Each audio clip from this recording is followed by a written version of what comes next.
vamos a preguntar hasta que el alumno se dé cuenta de que no sabe lo que sí creía saber. Y 2, mayéutica. Vamos a seguir preguntando hasta que el alumno sea capaz de sacar de dentro o encontrar dentro de sí la respuesta a las preguntas en cuestión. Dicho esto, quedaría entonces más o menos explicado el segundo punto, en el cual Sócrates se diferencia de los sofistas. Primero, no cobra por enseñar. Segundo, su método es radicalmente distinto porque usa el diálogo, un diálogo que se compone de 2 momentos, la ironía y la mayéutica. Vamos al tercer asunto. Sócrates se diferenciaba también de los sofistas porque aportaba a los problemas ético-morales soluciones radicalmente distintas. Vamos a intentar explicar este tercer punto en apartados que nos permitan alcanzar con más comodidad y claridad las ideas básicas. El primer apartado del que os voy a hablar, y voy con ello a intentar por tanto explicar por qué Sócrates da soluciones a los problemas éticos muy distintas a las de los sofistas, es el de Sócrates contra el relativismo moral. ¿Qué quiere decir esto? Esto quiere decir que los sofistas eran más bien relativistas desde el punto de vista ético. Esto significa que para los sofistas los valores morales, como por ejemplo lo bueno, lo malo, lo justo, lo injusto, eran relativos. Si los valores son relativos, esto significa que son distintos o que cambian de una cultura a otra, de una época a otra, de una generación a otra.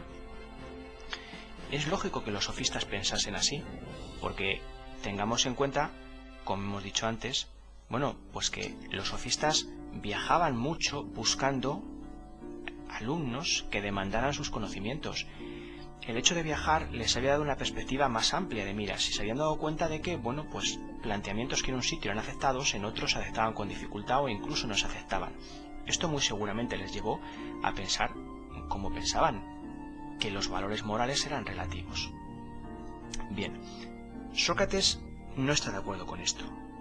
Sócrates cree que los valores morales no pueden ser relativos, cree que tienen que ser absolutos, y esto significa que tienen que ser, si queréis, universales, que tienen que ser iguales para todo el mundo y para todas las culturas.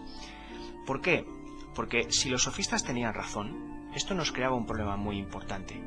El problema, entre otros, que surgiría es que a lo mejor la comunicación y el entendimiento entre los hombres sería imposible.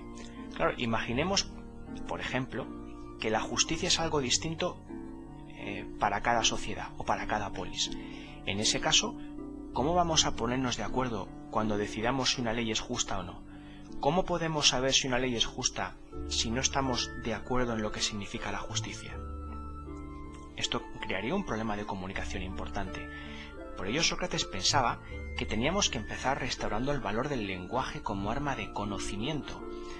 Los sofistas quizá pensaban que el lenguaje era más bien arma de convencimiento, de manipular o de conseguir que uno llevase a los demás hacia sus posiciones.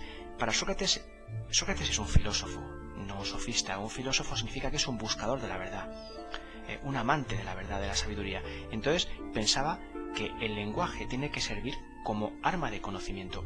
¿Y qué vamos a empezar o qué vamos a tratar de conocer? Pues los valores morales. Conocerlos es definirlos. Tenemos que intentar definir los valores morales, que esto en el fondo es decir, en primer lugar, que el lenguaje nos ayuda, es el elemento que tenemos para definir y por tanto es un arma de conocimiento, y el definir significa decir lo que una cosa es o lo que es lo mismo, buscar su esencia. Sócrates es un buscador de esencias, pero no en el ámbito de la naturaleza, sino en el ámbito del ser humano, en relación con cuestiones políticas y morales. Sócrates quiere utilizar el lenguaje para definir la justicia, para definir la bondad, si queréis, para definir la virtud. Pero definir esas cosas es decir lo que son, y eso en filosofía se llama buscar las esencias. De esta manera conseguiremos comunicarnos en primer lugar, y podremos estar de acuerdo o discutir si una ley es justa o no, porque antes estamos de acuerdo en lo que es la justicia.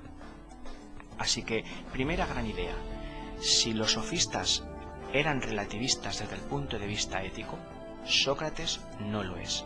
Piensa que los valores morales son universales y que hay que tratar de definirlos, buscar la esencia de esos valores, y para ello el lenguaje es nuestra arma fundamental, lenguaje que es un arma de conocimiento.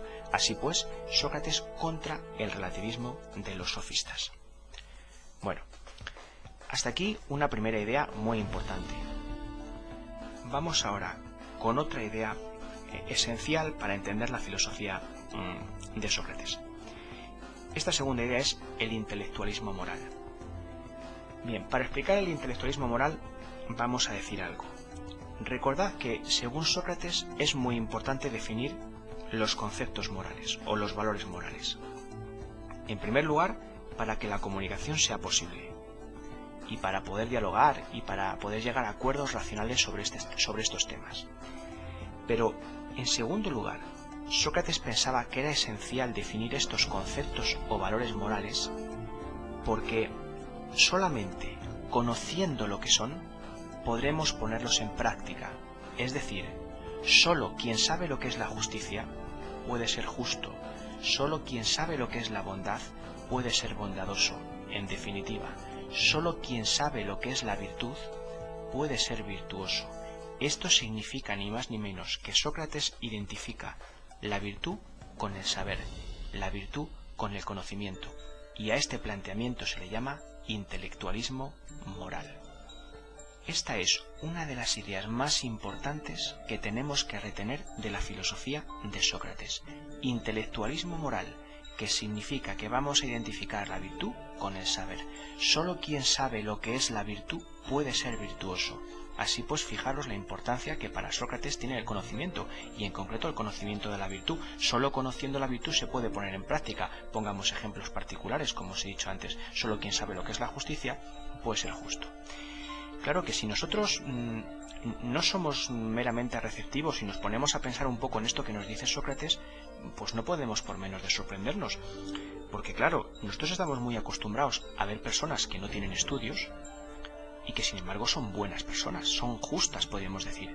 Al mismo tiempo estamos acostumbrados a ver gente inteligente, gente que tiene estudios, y bueno, hay algunos de ellos que pues son mala gente, o son malas personas, o tienen ideas muy malas. ¿Cómo puede ser entonces esto que dice Sócrates, que la virtud y el saber se identifican? Bueno, para ahondar más en esta cuestión, tal vez debamos hablar, aunque sea brevemente, de la clasificación del saber para los griegos. Los griegos distinguían dos tipos generales de saber o de conocimiento, el teórico y el práctico.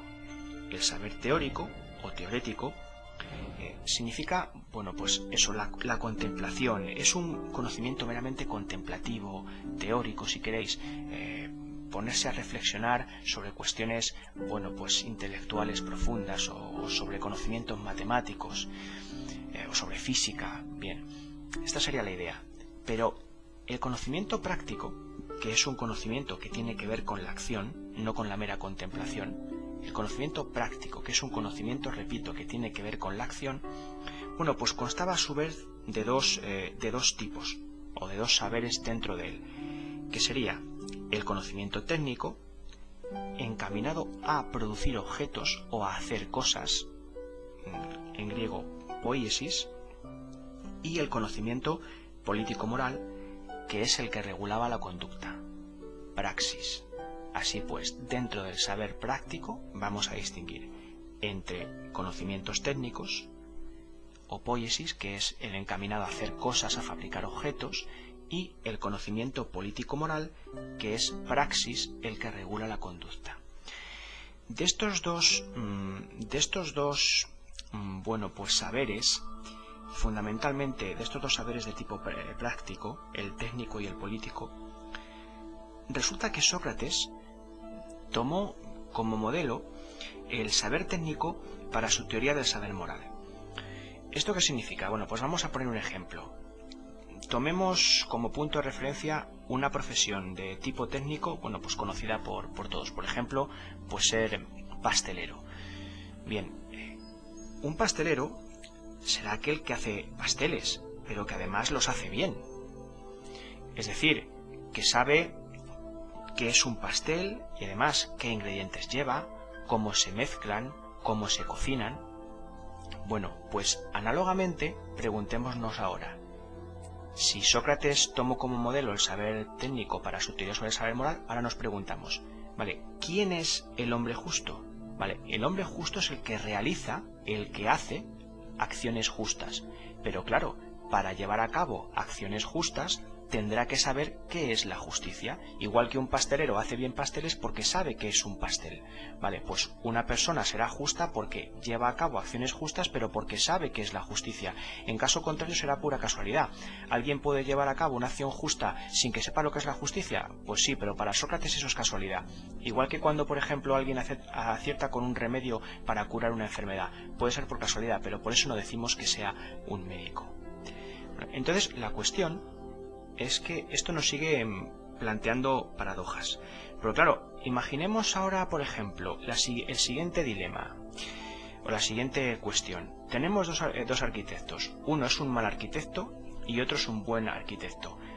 Uno es un mal arquitecto porque no ha estudiado lo suficiente, porque no controla esa profesión. El otro sí. Sin embargo, el que es un buen arquitecto coge y resulta que hace un edificio mal a propósito.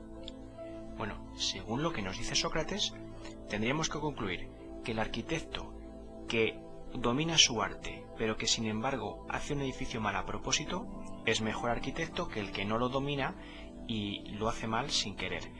¿Por qué? Bueno, pues recordemos lo que dijimos antes. Un buen pastelero es aquel que sabe lo que es un pastel, el que domina ese arte, sabe qué ingredientes lleva, cómo se mezclan, cómo se cocinan. Bueno, pues por tanto, aquel que sabe hacer un edificio y lo hace mal a propósito es mejor arquitecto que aquel que lo hace mal por no saber cómo se realiza esa obra. Si nosotros extendemos esta analogía al campo, al ámbito de la moral, tenemos lo siguiente, que una persona que obra injustamente sabiendo lo que es la justicia es más justo o es mejor que alguien que obra injustamente porque no sabe lo que es la justicia. Esto es una paradoja en principio bastante considerable, porque ¿cómo va a resultar que alguien que obra mal injustamente sabiendo, o sea, a sabiendas de que lo hace, va a ser mejor o más justo que alguien que obra mal porque no lo sabe? Bueno, la cuestión o el planteamiento de Sócrates tendría que llevarnos a ese resultado, pero lo que es cierto es que Sócrates nos dice que esto es algo teóricamente imposible. ¿Qué quiere esto decir? Nadie obra mal a sabiendas de que obra mal. ¿Por qué? Pues porque el conocimiento de la virtud para Sócrates es condición no solo necesaria, sino también suficiente para obrar correctamente, para tener una conducta virtuosa. Es decir, si tú sabes lo que es la virtud, tu comportamiento será necesariamente virtuoso. Le podríamos plantear a Sócrates, ¿qué pasa o qué ocurre si alguien obra mal intencionadamente, sabiendo que obra mal? Sócrates nos diría, ese caso no puede darse. Aunque él piense que sabe lo que está haciendo, que sabe que obra mal intencionadamente, en el fondo no lo sabe, porque en ese caso, si él lo supiera, no podría haber obrado mal. Da la impresión de que aquí Sócrates está viendo un poco más lejos de lo que en principio pudiéramos pensar, o un poco más lejos de lo que los demás solemos ver. ¿Qué quiero decir con esto? Bueno, muchas veces podemos pensar que hay alguien que obra mal y que sabe que lo hace, y es consciente plenamente, y lo hace por interés, pero daría la impresión de que Sócrates está dando un paso más, o está mirando más lejos y está diciendo, sí, pero si en el fondo fuera consciente de lo que hace, a la larga se daría cuenta de que se perjudica. Y por tanto, si está tomando esa decisión es porque no es consciente del todo de lo que está haciendo.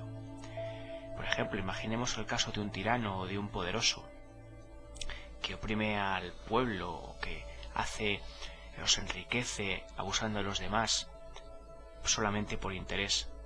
En principio, parece que sabe lo que hace y que lo hace porque le interesa.